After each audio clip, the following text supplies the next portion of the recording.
Vamos retomar nosso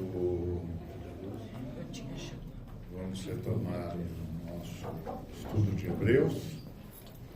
Nós estamos no capítulo 11. Então eu vou começar lendo todo o capítulo e depois nós vamos pelas partes que já estamos. Ora, a fé é a certeza das coisas que se esperam e a prova das coisas que não se veem. Pois por ela os antigos obtiveram testemunho.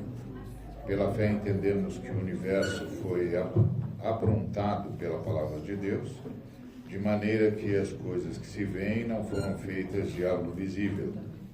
Pela fé Abel ofereceu a Deus melhor sacrifício do que Caim, por isso obteve testemunho de que era justo, pois Deus testemunhou de suas ofertas. E mesmo estando morto, ainda fala por meio dela. Pela fé, Enoque foi transportado para não experimentar a morte, e não foi achado porque Deus havia o transportado. Pois antes da transportação, ele obteve testemunho de ter agradado a Deus. Ora, sem fé é impossível agradar a Deus, pois é necessário que aquele que se aproxima de Deus creia que ele existe e que ele é recompensador dos que o buscam. Pela fé, Noé, divinamente advertido das coisas que ainda se não viam, temeu, e para salvamento de sua família construiu a arca. Por meio da fé, ele condenou o mundo e foi feito herdeiro da justiça segundo a fé. Pela fé, Abraão, quando foi chamado para ir ao lugar que havia de receber por herança, obedeceu e saiu sem que soubesse aonde ia. Pela fé, ele habitou na terra de promessa, como em terra que não fosse sua, morando em tendas com Isaque e com Jacó, herdeiros com ele da mesma promessa. Pois ele esperava a cidade que tem fundamentos firmes, da qual o arquiteto e construtor é Deus. Pela fé, também, a própria Sara recebeu a capacidade de conceber descendência, e já na idade avançada, pois considerou fiel aquele que havia prometido. Assim, de um que estava à beira da morte, nasceu uma descendência numerosa como as estrelas do céu e incontável como a areia na praia do mar. Permanecendo na fé, todos esses morreram sem receberem as promessas, mas as viram de longe e felicitaram-se nelas, declarando que eram estrangeiros e peregrinos na terra. Pois os que dizem tais coisas mostram claramente que estão buscando a sua própria pátria. Ora, se estivessem pensando naquela de onde saíram, eles tinham oportunidade de voltar, mas agora desejam uma melhor, isto é, a celestial. Por isso Deus não se envergonha deles, de ser chamado Deus deles, porque já lhes preparou uma cidade. Pela fé, Abraão, quando foi provado, ofereceu Isaque, aquele que havia recebido as promessas, ofereceu o seu único filho, do qual foi dito: em Isaque será chamada a tua descendência. Gênesis 21, 12. Abraão considerou que Deus era poderoso até para ressuscitar Isaque dos mortos, de onde também, de forma figurada, ele o recuperou. Pela fé, Isaque abençoou Jacó e Esaú quanto às coisas futuras. Pela fé, Jacó, enquanto morria, abençoou a cada um dos filhos de José, e adorou apoiado sobre a ponta do seu cajado. Pela fé, José, no fim de sua vida, mencionou a saída dos filhos de Israel e deu ordem acerca dos seus ossos. Pela fé, Moisés, quando nasceu, foi escondido 3 meses pelos seus pais, pois viram que o menino era belo, e não se intimidaram com o mandamento do rei. Pela fé, Moisés, sendo já crescido, recusou ser chamado filho da filha de Faraó, pois preferiu ser maltratado com o povo de Deus a ter, por um tempo, o prazer do pecado.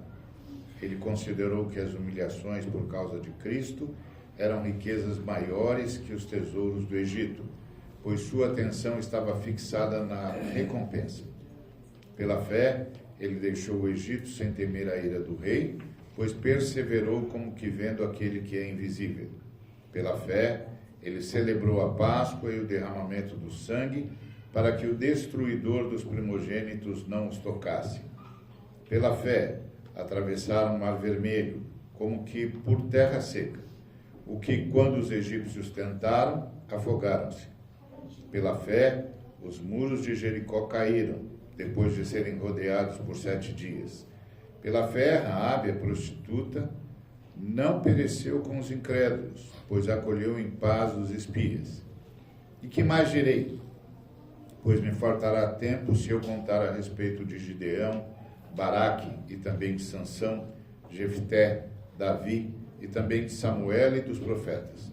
Pela fé, esses venceram reinos, exercitaram justiça, alcançaram promessas, fecharam bocas de leões, apagaram o poder do fogo, escaparam do fio de espada, da fraqueza tiraram forças, tornaram-se fortes na batalha, puseram em fuga os exércitos dos estrangeiros.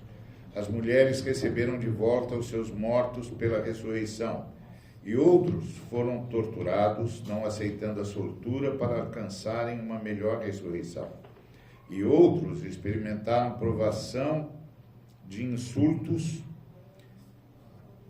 e açoites, e até correntes e prisões. Foram apedrejados, tentados, cerrados, morreram pela espada, andaram vestidos de peles de ovelhas e de cabras, necessitados, afligidos, maltratados. O mundo não era digno deles, andando sem rumo em desertos, montanhas, covas e nas cavernas da terra. E todos esses, mesmo tendo testemunho pela fé, não alcançaram a promessa, pois Deus havia preparado algo melhor para nós, para que, sem nós, eles não fossem aperfeiçoados. Amém? Então, nós já vimos até Sara, que recebeu o poder para conceber fora da idade. Então, tudo isso é resultado da fé. Fé é o presente de Deus. Não adianta pedir para alguém crer. Ou ele crê ou não crê. É simples assim. Ou tem fé ou não tem fé. Fé é um presente de Deus. Fé não é uma construção humana. Fé não é resultado de ponderações, de pesquisas, de conclusões, de busca de teses e dissertações. Não. Fé é uma intervenção divina. Aos que têm e aos que não têm. Aos que terão e aos que nunca terão. Ponto. É uma administração divina que tem a ver com a onisciência de Deus, com a sua presciência. Ele viu, ninguém sabe o que ele viu, não tem nenhum mérito nos que foram vistos, não é por mérito particular, é um ato divino. Ele viu e a partir do que viu, elegeu. Ponto. Simples assim. Está claro para todos nós que nós fomos para o inferno pelas próprias pernas.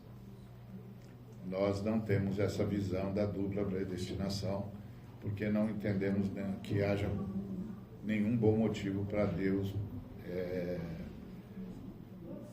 preencher o inferno. Não há nenhuma boa razão para pensar que Deus decidiu que ia criar 2 lugares. Não. Nós fomos para o inferno, para a morte espiritual, pelas nossas próprias pernas. E aí Deus viu algo, e a partir do que viu, tomou a decisão de tirar alguns de lá. Quantos? A gente não sabe. A gente sabe que ele fez isso ao longo dos milênios. E está fazendo ainda. Bom, isso é o que nós temos revelado. E nós, que estamos aqui, fomos agraciados com essa fé. Ela nos alcançou e a fé é a nossa razão para estar onde estamos e buscar o que buscamos. É algo que foi plantado em nós. E a gente só vai se realizar na medida em que o que for plantado em nós vicejar e se tornar de fato a razão de tudo que somos e de tudo que fazemos. Até então, vamos ficar aí nessa batalha entre tudo que nos é oferecido e o que nos foi comunicado. Essa é a grande batalha nossa, entre o que nos foi comunicado pelo Senhor e o que nos é oferecido na história, por vários meios e a partir, obviamente, da rebelião. Então, essa é a nossa batalha pessoal e comunitária. Tá certo? E o que distingue, então, essas pessoas sobre as quais acabamos de ler é a fé. A fé. A fé é o alicerce do futuro e a prova do invisível. O futuro é a ressurreição. Novo céu, nova terra, a casa viva do Deus vivo, o corpo vivo de Cristo. O invisível é o que Cristo fez na cruz e na ressurreição e que continua fazendo como Filho do Homem, governando a história da redenção, até que ressuscite todos os seres humanos, os entregue ao Pai e volte para o seu lugar na Trindade. Ponto. Esse é o caminho da fé. E é por ela que nós vivemos. Essa fé no Cristo, na sua vitória, na cruz e na ressurreição e nas suas promessas. Como vocês puderam ver, o texto fala de promessas o tempo todo. Olhando para o invisível, olhando para o invisível, olhando para o invisível. E conta as experiências de vários irmãos e irmãs. Alguns que foram extremamente agraciados no caminho da fé, obtiveram as promessas que aguardavam, foram para o lugar que esperavam ir e viram o que esperavam ver. Em compensação, em contrapartida, há também aqueles que não viram, não chegaram, inclusive morreram no caminho. E muitos morreram da pior forma possível. Mas o que o texto nos adverte é que eles escolheram que isso era melhor do que deixar a sua fé, deixar o que lhes havia sido comunicado por Deus. E essa é a ênfase do livro de Hebreus, porque, como nós já vimos, o livro de Hebreus foi escrito aos hebreus, como é óbvio, porque eles estavam com medo da morte. E estavam sendo perseguidos, eles não conheciam essa perseguição enquanto judeus, mas passaram a ser perseguidos como cristãos. E aí entraram naquela crise. Continuamos a nos dizer cristãos e morremos por isso, ou voltamos ao judaísmo e sobrevivemos? E no final das contas, estamos falando do mesmo Deus. E aí o livro de Hebreus foi escrito para dizer-lhes: não façam isso. Não façam isso. Aprendam com os que nos antecederam. Não façam isso. Não retrocedam. Não abram mão da fé que lhes foi conferida, que lhes foi dada, que lhes foi cedida. Então, há aqueles irmãos que andaram peregrinos, como Abraão, e não chegaram a lugar nenhum. Do ponto de vista objetivo, essa aqui é a minha cidade. Não, essa aqui é a terra que o Senhor dará à minha descendência. Pronto, ele não viu. Quem viu foram os que vieram 5 ou 6 séculos depois dele. Por baixo. Mas eles vieram após ele, 6 séculos depois, porque ele estava lá. Porque ele foi para lá. Porque ele foi para lá e comunicou a todos os seus descendentes: esta é a nossa terra. Essa é a terra que Deus prometeu a nós. Quando isso vai acontecer? Daqui a 6 séculos. Por isso que a nossa ênfase na comunidade é extremamente importante. Porque nós estamos vivendo num mundo baseado no individualismo, onde as pessoas entendem que tudo começa e termina nelas. E que tudo é para elas, e que elas são particularmente o centro do mundo. E que cada pessoa é o seu próprio mundo. Nós entendemos nas Escrituras Sagradas o que os nossos antepassados sempre nos comunicaram. Estamos trabalhando pelo corpo de Cristo. Estamos trabalhando pela casa de Deus. Estamos trabalhando pela comunidade, pela recuperação do ser humano, da comunidade humana, como imagem e semelhança da Trindade. Ponto. E por isso, toda a nossa ênfase é comunitária. Pessoal, sim, mas comunitária. Por quê? Porque é como termina o texto. O texto termina respondendo uma pergunta possível. Qual é a pergunta possível? Por que essas pessoas passaram por tudo isso? Por que elas não foram poupadas? Por que que o Senhor não antecipou o cumprimento das promessas? E a resposta do texto foi: Deus havia preparado algo melhor para nós, para que, sem nós, eles não fossem aperfeiçoados. Ou seja, eles estão trabalhando por uma comunidade que aguarda a nossa chegada. E eles têm de trabalhar de tal maneira que a história seja mantida e a chegada aconteça. O que muitas vezes eu me pergunto quando estou trabalhando a questão da história é como os anjos eleitos impediram que os anjos rebeldes levassem a humanidade a um estado de não retorno, ou seja, a atingirem a medida da iniquidade como os cananeus atingiram e a sermos todos destruídos.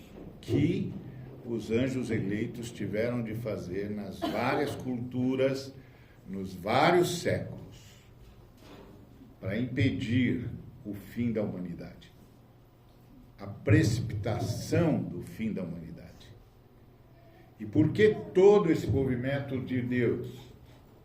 Por causa da igreja, por causa da comunidade que ele está construindo, que exigia a chegada de todos nós e dos que mais virão. Então, se a gente não tem essa visão, a gente começa a centralizar o mundo na gente.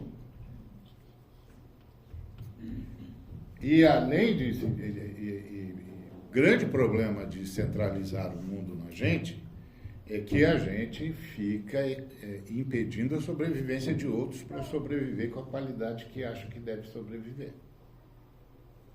É simples assim. Então, na fé cristã, isso é impossível. Porque a fé cristã pensa na humanidade. A humanidade sendo recuperada como imagem e semelhança de Deus. Nós já falamos aqui várias vezes que a humanidade é a imagem e semelhança de Deus. Não o indivíduo. A comunidade. Porque Deus é uma comunidade e criou a sua imagem e semelhança outra comunidade. E a gente precisa lembrar disso. Que Deus só é manifesto em comunidade. E que cada um de nós dá a nossa parcela para garantir a manifestação de Deus na história. Se a gente perde a visão comunitária, a gente perde isso aqui, que nós acabamos de ler. A gente perde essa visão impressionante, pois Deus havia preparado algo melhor para nós. E essa fala está respondendo a que texto? E todos esses, mesmo tendo testemunho pela fé, ou seja, mesmo crendo como creram, a ponto de dar a sua vida pelo que creram, não alcançaram a promessa. E por que não alcançaram a promessa? Porque Deus havia preparado algo melhor para nós, para que, sem nós, eles não fossem aperfeiçoados. Tá certo?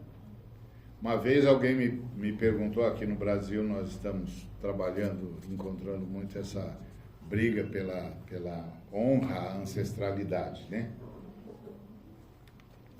E as pessoas que trabalham a ancestralidade de um determinado ponto de vista falam para nós que nós não honramos a ancestralidade.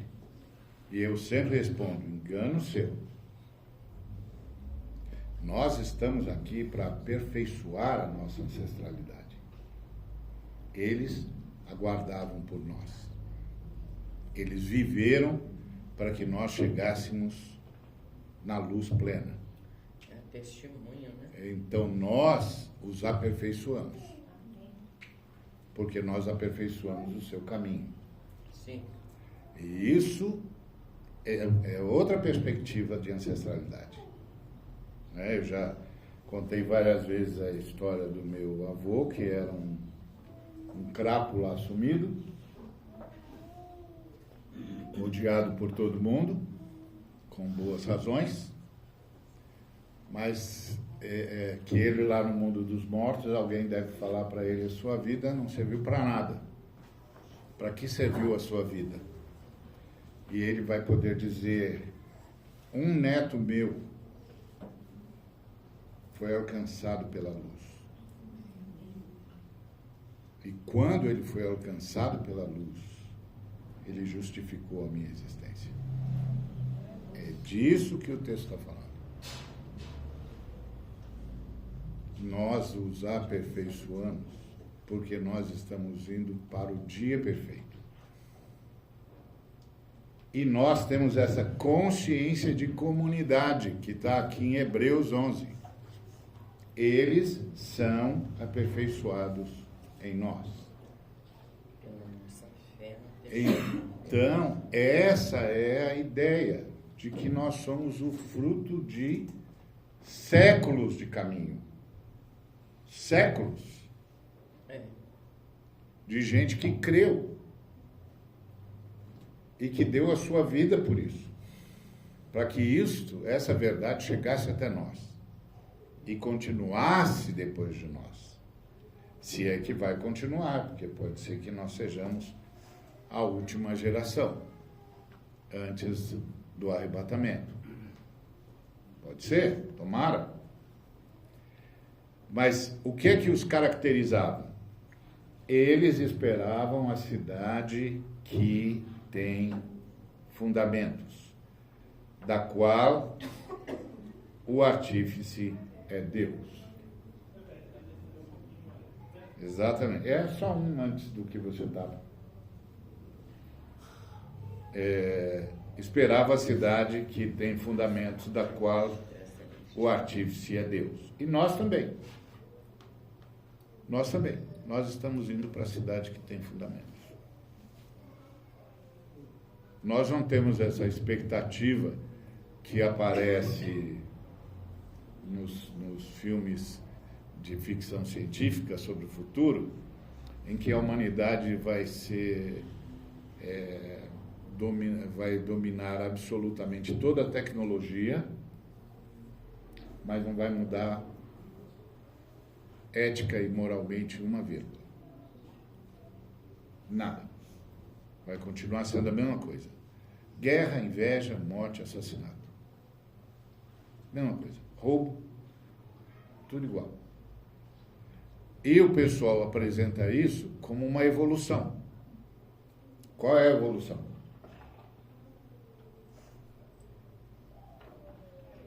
Qual é a evolução? É só a evolução na arte de matar e na arte de expropriar.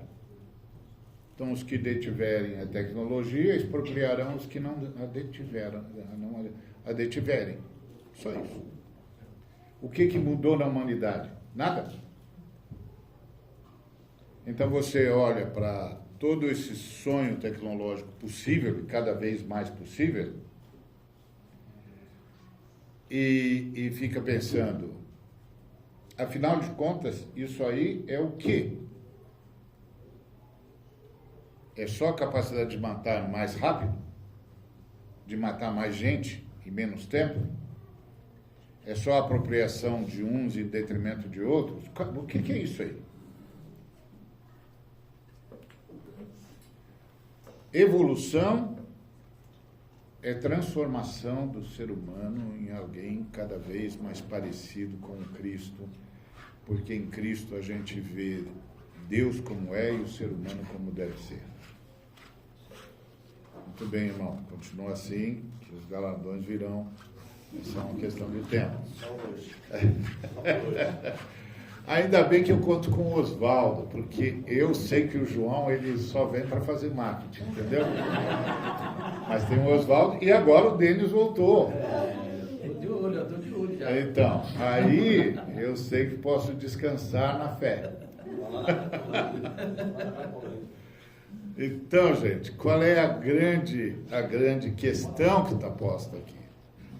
A grande questão que está posta aqui é a noção de comunidade, de transformação e de construção da humanidade como corpo de Deus.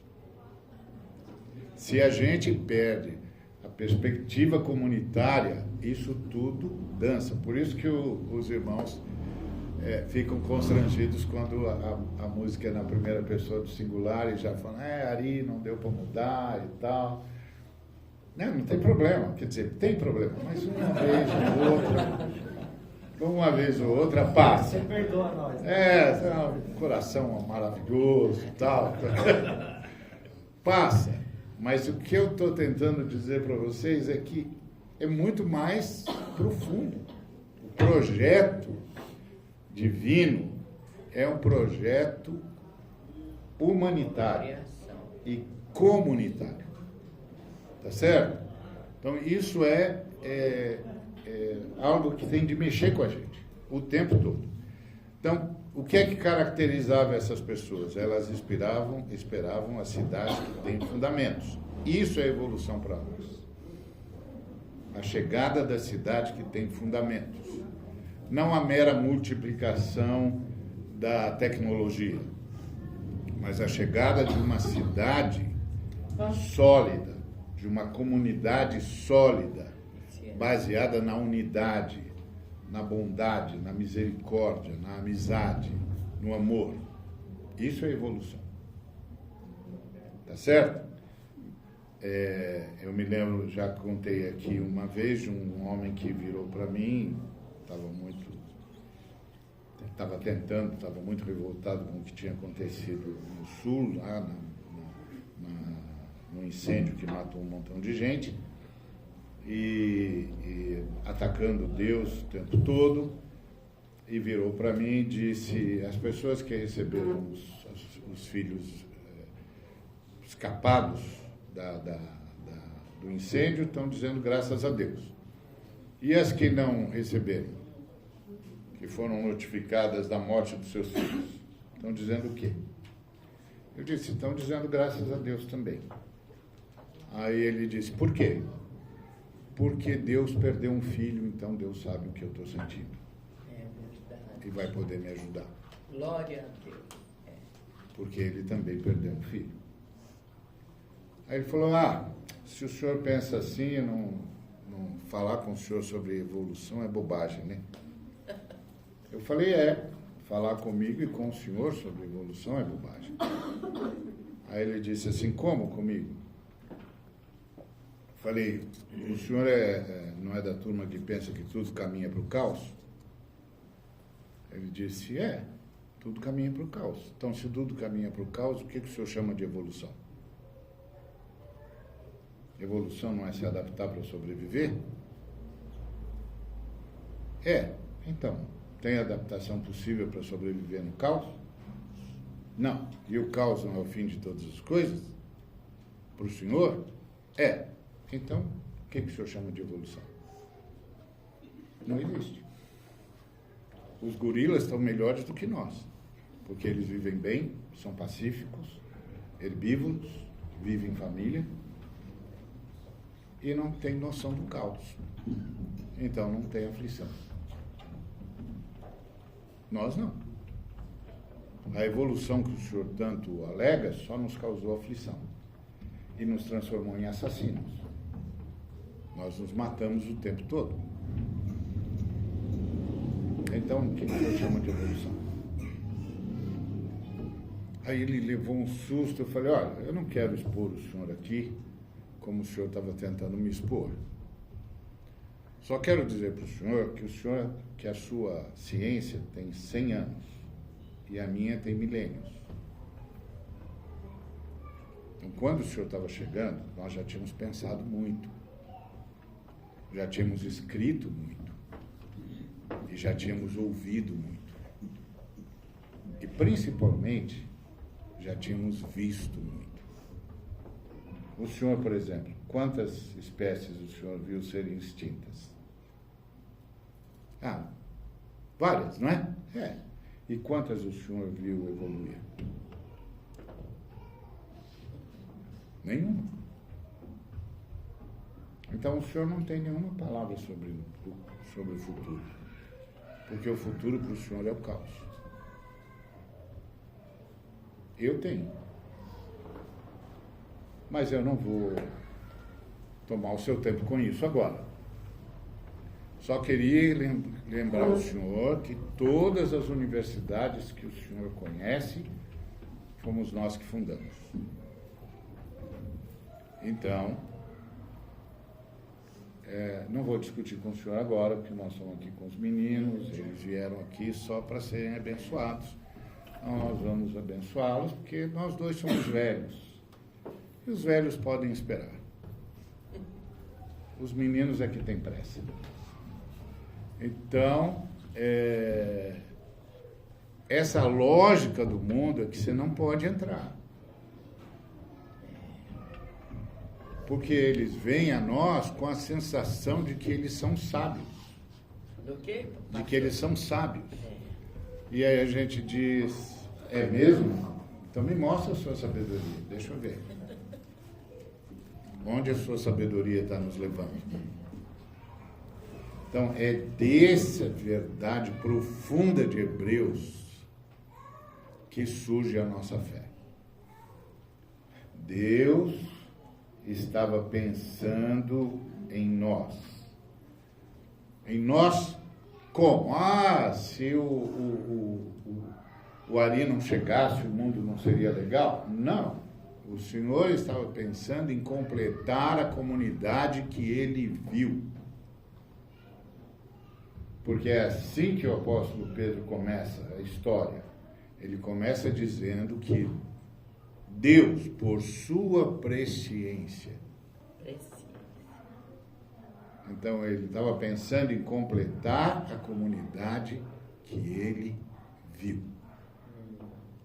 E aí quando ele olha está lá assistindo os irmãos que vão morrer, ele diz: vocês estão contribuindo para a chegada da comunidade que eu vi. Que lindo. Isso que dá sentido para a vida. Fazer parte de algo que é maior do que a gente. E que não acaba na gente. Então, isso é Hebreus. E é baseado nisso que Abraão ofereceu Isaque, o seu filho unigênito, como sacrifício quando pedido. E como a gente já viu, isso aqui tem duas mãos, essa rua. Uma é do Abraão, que foi obedecer. E a outra, a do Isaque, que se submeteu. Porque ele simplesmente podia ter ido embora. Se entregou. O pai dele tinha mais de 100 anos. Que coisa maravilhosa. Ele era um garoto na flor da idade, com todo o potencial possível e imaginário. Na obediência. Ele simplesmente podia voltar para os servos e dizer: meu pai ficou lá e eu estou indo embora. Vamos embora, vamos voltar para casa. Se rebelar. Então, foi com ele, com Isaque, com a sua entrega voluntária, que a gente aprendeu que a criança da promessa, lá de Gênesis 3,15, teria de passar pela morte. Porque lá em Gênesis 3,15 nós fomos informados de que o filho da mulher, lembre-se que o pacto redentor de Deus é com a mulher, o filho da mulher esmagaria Satanás. O que não foi nos comunicado é que ele teria de passar pela morte. Quando chega o exemplo de Isaque, lá com Isaque a gente descobre: a criança da promessa tem de passar pela morte. E assim, e depois disso, vem os profetas nos dizendo que é assim mesmo. Então, eles foram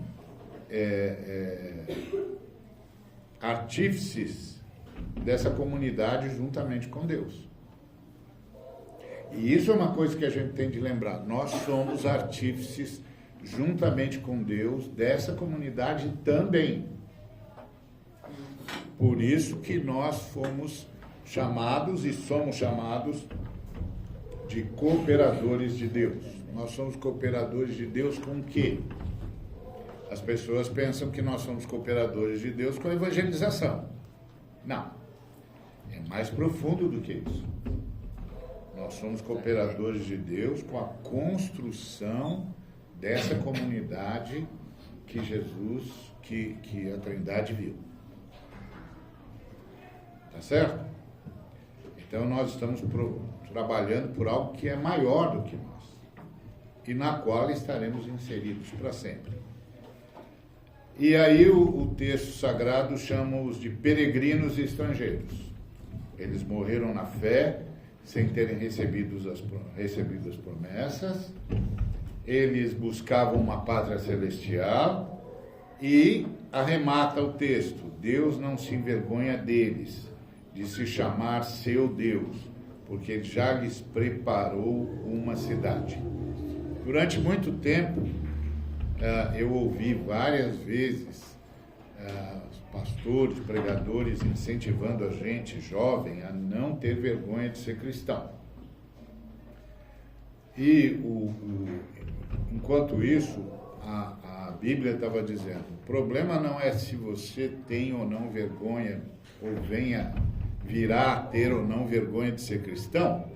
O problema é se Deus virá a ter vergonha de se chamar seu Deus, de ser chamado de seu Deus. O problema é outro.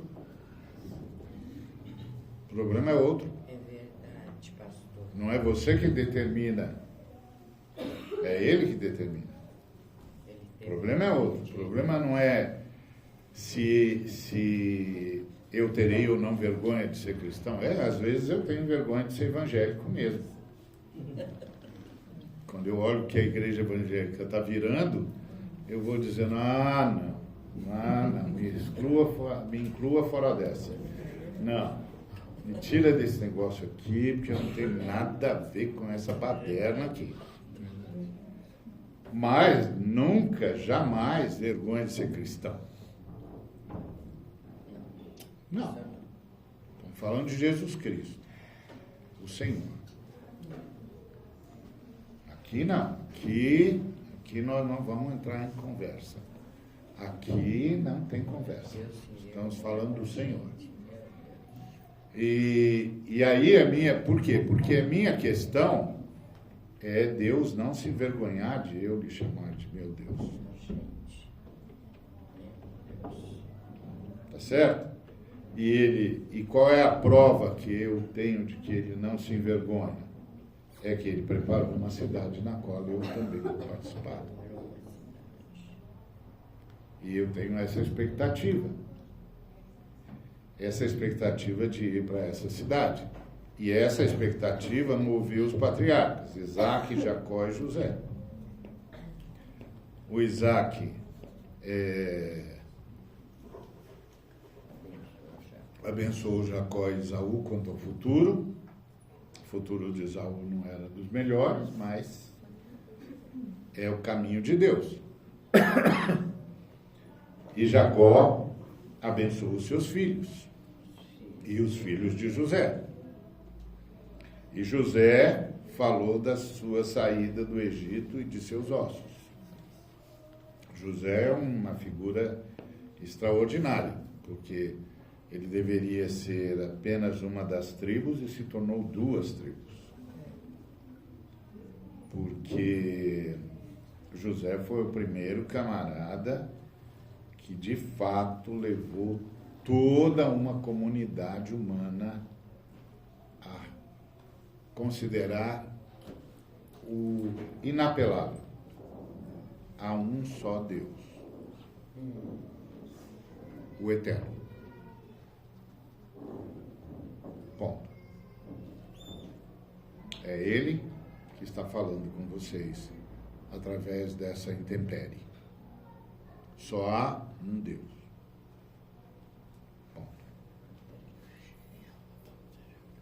Ou seja, só a Trindade deve ser considerada Deus e adorada como tal. Ponto. E, é óbvio, tudo isso é uma questão de fé. E fé é uma intervenção divina na minha e na sua vida. Simples assim. Então, a gente não precisa ter crise quando não encontra fé. Tá bom, você não crê? Não crê, tá bom. Me lembro de um jovem que chegou para mim, alguém o trouxe e disse, olha ali, trouxe esse moço aqui para você provar para ele que Deus existe. Eu falei, eu? Ele falou, você não vai fazer isso? Eu falei, não. Por quê? Mas se Deus não quis se apresentar para ele, por que você acha que eu vou conseguir apresentar Deus para ele? É verdade, pastor. Deus não quis se apresentar para você, filho? Não. Ele é assim mesmo, viu? Ele é assim mesmo. Tem muita coisa que dá para fazer, não. Eu vou falar com ele, vou pedir para ele ter misericórdia de você, tá bom? É tudo que eu posso fazer. Isso é, se você estiver realmente interessado em conhecer, porque você pode não estar. Se você não está, não está. Também você não é obrigado a estar. É simples assim. Eu não sei por que nós transformamos a fé numa coisa que tem de ser imposta. Isso é o devaneio romano do poder temporal. A fé é um presente de Deus, não é uma posição. Glória a Deus. Não pode ser assim. Tem, não tem, paciência. Então os que têm, tratem bem do que têm. Pastor, e o ID? Como é que a gente concilia essas duas coisas? Bom, o ID não é para fazer ninguém ter fé. O ID é para falar de Jesus, que é o que nós fazemos todo dia. Nós fazemos isso enquanto trabalhamos, Nós fazemos isso enquanto estamos no metrô, a gente faz isso no dia a dia, a gente faz isso intencionalmente, quando a gente sai para falar mesmo. O senhor já ouviu falar de Jesus de Nazaré? Você sabe quem ele é, você sabe por que ele veio, você sabe o que aconteceu com a humanidade, você sabe por que a humanidade convive com a maldade, promove maldade o tempo todo, você sabe como sair disso? Então nós viemos contar isso para você. A gente conta, e conta isso para o mundo todo. Alguns receberão fé, outros não. Os que receberem fé, nós vamos ajudá-los a serem alunos de Jesus Cristo, a aprenderem de Jesus Cristo como nós aprendemos. Os que não receberem fé, nós vamos continuar gostando deles do mesmo jeito e ajudando-os a sobreviver como seres humanos do mesmo jeito. É isso mesmo. Não faz diferença para nós. Nós vamos continuar gostando de todo mundo do mesmo jeito. A gente não pode ser daquele tipo de gente que só gosta de quem pensa como nós. Não, isso é coisa de fascista. Esse não é o nosso negócio. Nós não gostamos só de quem pensa como nós. É verdade. Tá certo? Não. A gente gosta de gente. Ponto. Essa visão é muito confortável.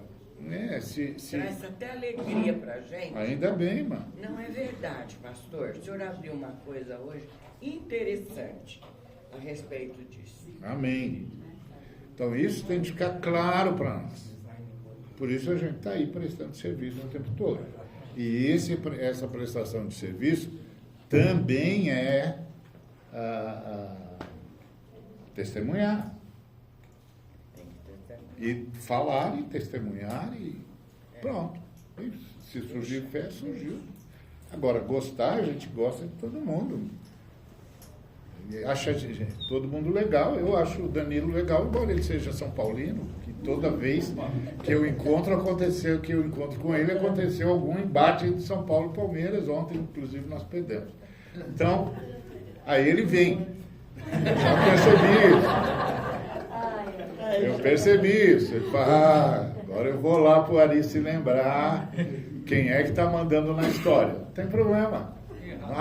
Nada melhor do que um dia após o outro. Então, essa questão tem que transcender. A questão humana tem que transcender tudo. Porque nós estamos reagindo à fé que nos foi dada, não que foi conquistada por nós. Diferente. Senão vira mérito. Se virar mérito, vira uma tragédia. Vira uma tragédia. Que é o que os irmãos que abraçaram a ideologia da extrema-direita estão fazendo. Uma tragédia. Uma tragédia. Impondo tudo a todo mundo, caçando gente como se caça animal. Isso não tem nada a ver com Cristo. Nada. Então isso tem que ficar claro. E aí nós temos então os grandes patriarcas. O José, que sabia que era transitória a estada no Egito. Nós vamos sair daqui. Para onde que nós vamos? Nós vamos para a terra que Deus mostrou para Abraão. Então, quando vocês saírem daqui para a terra que o Senhor nos prometeu, levem os meus ossos. Porque eu quero esperar a ressurreição na terra que o Senhor prometeu ao nosso povo. E que o Senhor prometeu ao nosso povo, para esse povo trazer o Cristo, que é prometido a toda a humanidade.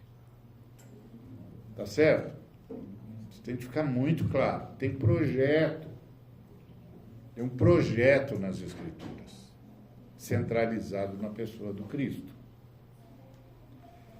Aí nós temos Moisés. Moisés, como a gente sabe, teve vários problemas. Mas aqui, em Hebreus, ele é o homem da fé. E o que é que isso nos ensina? Que o Senhor não se surpreende com os problemas que nós vamos ter, mas que o Senhor honra a fé que nos deu. O importante não é o que ele acertou ou errou. É que eu lhe dei a fé e ele continuou na fé. Ponto. Enquanto a gente continua na fé, Deus vai mudando a gente. Vai fazendo a gente ser gente como gente deve ser. Porque o segredo é a fé. Tá certo? O segredo é a fé. Porque sem fé é impossível agradar a Deus. Então, pela fé é que acontecem todos os traslados da vida. Então, o Moisés teve uma história, os seus pais o esconderam por 3 meses. Ele renunciou a ser príncipe do Egito. E ele deixou o Egito não temendo a ira do rei. Tomou uma posição. Quando a gente lê a história de Moisés, a gente tem um bocado de senões na história de Moisés. Mas o que é que esse texto diz? Que o Senhor não é um redator anotando cada passo que a gente deu e fazendo a checagem. Isso foi bom, isso foi mais ou menos, isso foi ruim, isso foi péssimo, isso foi bom, isso foi mais ou menos. Não, isso foi ruim, isso foi péssimo. Nunca tem um ótimo, né? Isso foi bom. Bom. Não, mas isso foi mais ou menos. Isso aqui foi ruim. E isso aqui é péssimo. Não é esse cara. A única pergunta de Deus é: ele continua crendo? Continua. Tá bom. Não, mas o senhor não vai fazer nada? Vou. Já estou fazendo. E o que o senhor está fazendo? Mudando ele.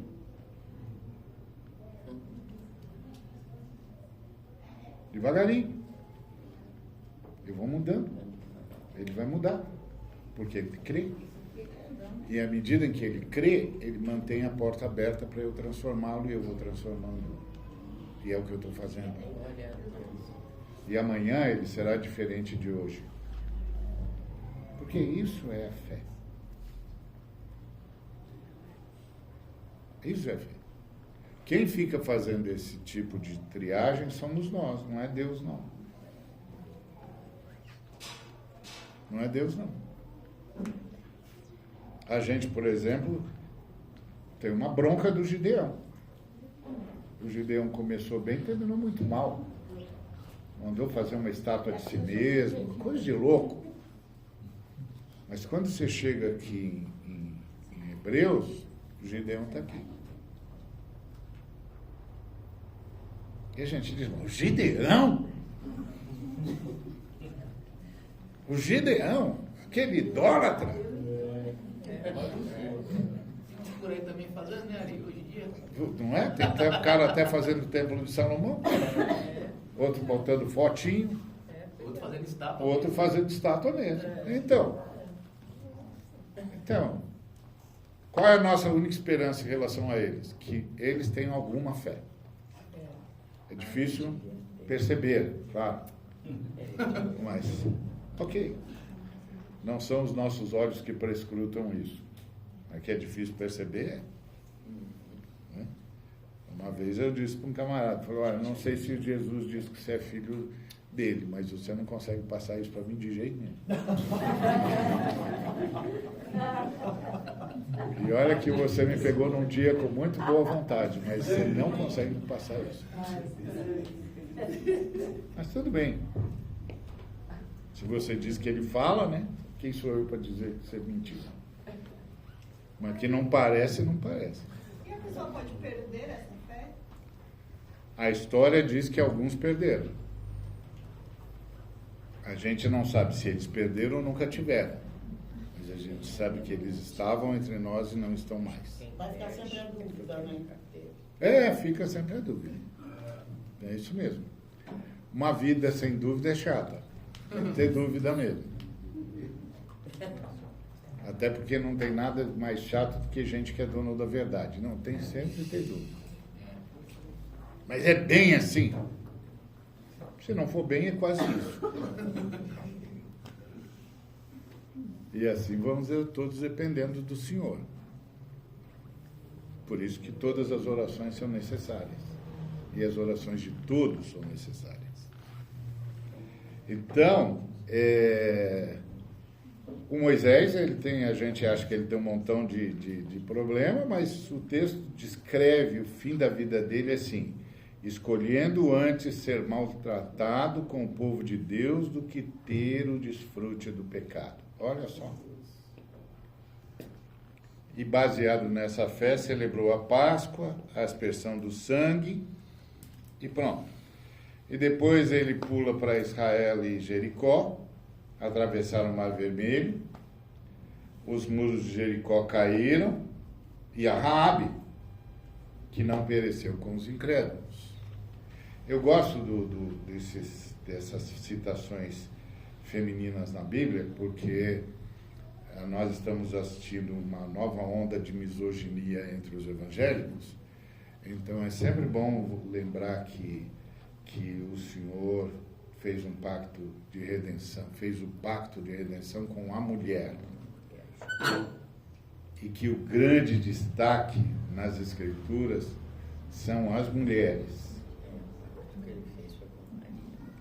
que sustentaram os profetas, e trouxeram o Cristo, e sustentaram a vitória do povo de Israel, como Raabe, que podia simplesmente entregar os espias.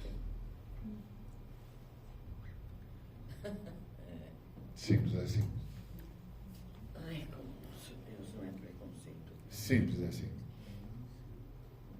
E aí, qual o presente da Raabe? Se tornou parte da genealogia de Jesus.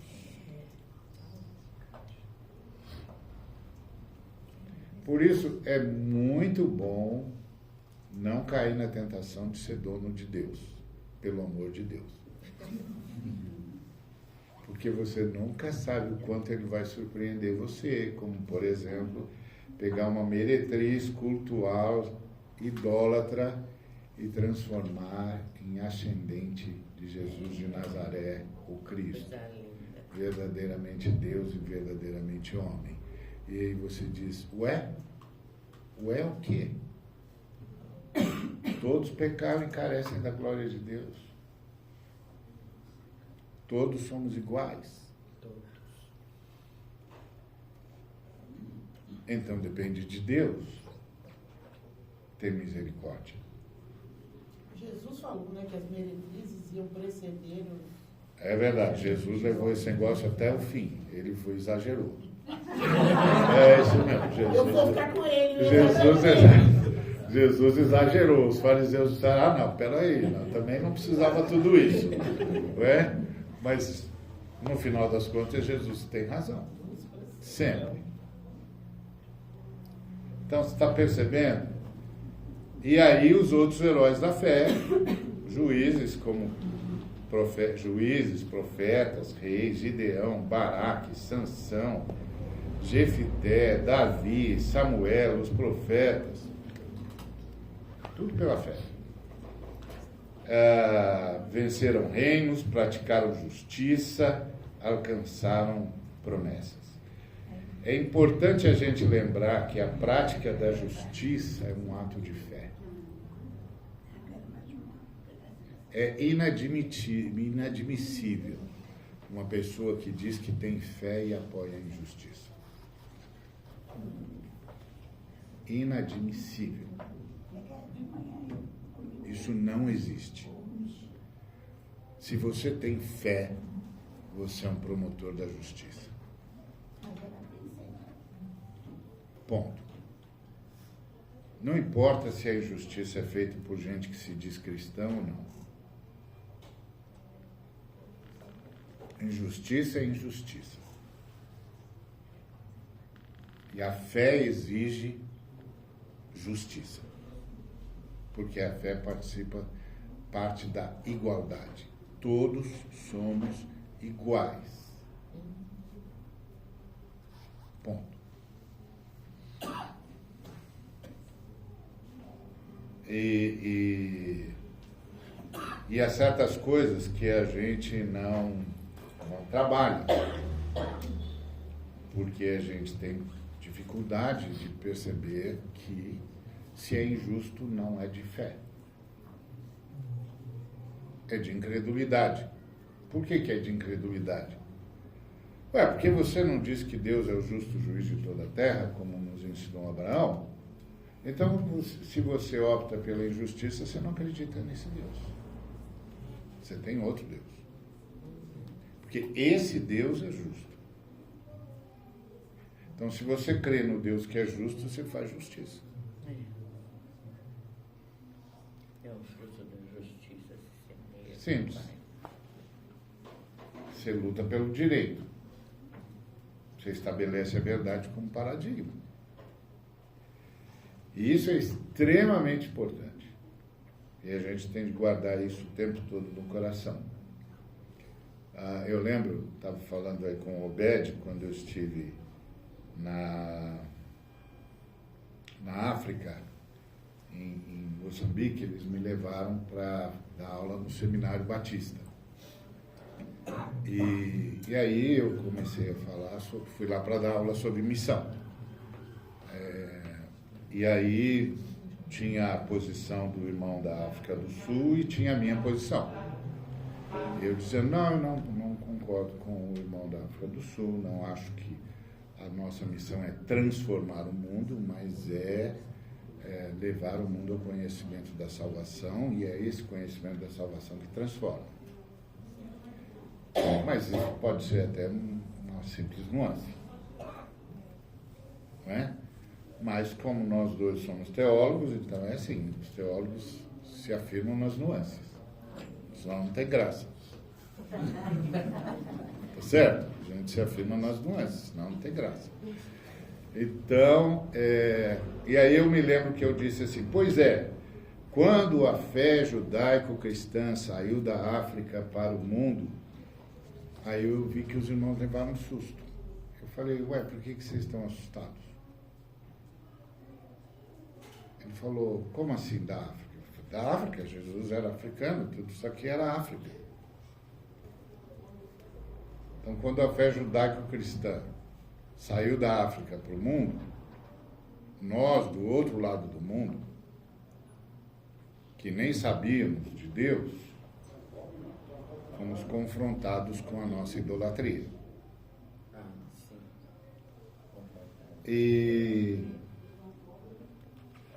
E aqui começa a história da Igreja Ocidental. E eu fiquei assustado, eles ficaram assustados comigo e eu fiquei assustado com eles. E fiquei assustado com o fato de que os ocidentais conseguiram fazer os orientais pensarem que o Deus de Sem era nosso. Mas o Deus de Sem é deles. Eles é que são o povo de Sem. Nós somos o povo de Jafé. Mas o Noé disse que o Deus de Sem habitaria as tendas de Jafé. O problema é que Jafé começou a achar que porque o Deus de Sem habitou nas suas tendas, o Deus de Sem era o Deus de Jafé. E não mais de Sem. E eu disse, nós precisamos corrigir isso. Porque não é só uma questão de história, é uma questão de justiça. E não é possível ter fé e não querer a justiça. E, finalmente, por causa da fé, foram torturados, escarnecidos, açoitados, aprisionados, apedrejados. O mundo não era digno deles. Bom, não desejo isso para nenhum de nós, mas quero dizer para todos nós que nós só estamos aqui porque eles passaram por isso. Simples assim. uma nuvem de testemunhas nos rodeia. Nós só estamos aqui porque houve quem creu. E o mínimo que nós podemos fazer é sustentar essa fé. De que Jesus Cristo é verdadeiramente Deus e verdadeiramente homem, que abandonou a sua glória para que os seres humanos pudessem ser recriados a partir de uma outra matriz, uma vez que a primeira matriz se perdeu. Então nós precisávamos ser recriados a partir de uma outra matriz. Essa outra matriz tinha de necessariamente vencer onde a primeira matriz foi derrotada. Por isso, essa outra matriz abandonou a sua glória, se tornou servo, se tornou gente, foi humilhado até a morte, morte de cruz, subiu ao madeiro, reverteu a maldição, desceu ao inferno, venceu Satanás, ressuscitou ao terceiro dia, venceu a morte e agora administra a história da redenção. Antes disso, foi obediente a Deus no batismo e viveu segundo a obediência a sua vida toda. Glória a Deus. Venceu a idolatria no deserto, a maldição na cruz, a morte na ressurreição.